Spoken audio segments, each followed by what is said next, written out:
முருகன் 2 கையில கொடுக்கிறவரோ 4 கையில கொடுக்கிறவரோ 6 கையில கொடுக்கிறவரோ கிடையாது. 12 கையில தரக்கூடியவர்.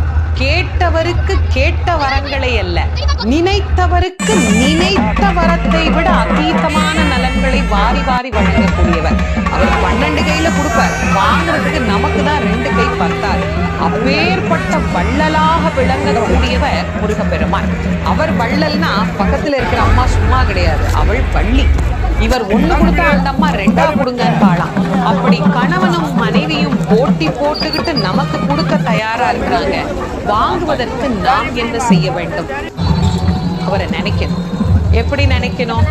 அரை நிமிஷமாவது நினைக்கணும். அரை நிமிஷம் எப்படி நினைக்கணும்? எனக்கு கொடுப்பாரு எனக்கு கொடுப்பாரு எனக்கு கொடுப்பாருன்னு நினைக்க கூடாது. முருகப்பெருமானை உள்ளம் உருகி, அந்த உள்ளம் உருகுகிற போதே நமக்கு அப்படியே கண்களில் இருந்து ஆனந்த கண்ணீர் அப்படியே பெருகும். அந்த கண்ணீர் பெருக முருகப்பெருமானை முழுமையாக ஒரு ஆன்மா சரணாகதி அடைந்து, முருகா நீ எனக்கு என்ன கொடுத்தாலும் சரி, உன் அடியாராக உன் மெய்த்தொண்டராக என்னை நீ ஏற்றுக்கொள் அப்படின்னு அவன் கிட்ட ஒரு விண்ணப்பம் வச்சுட்டு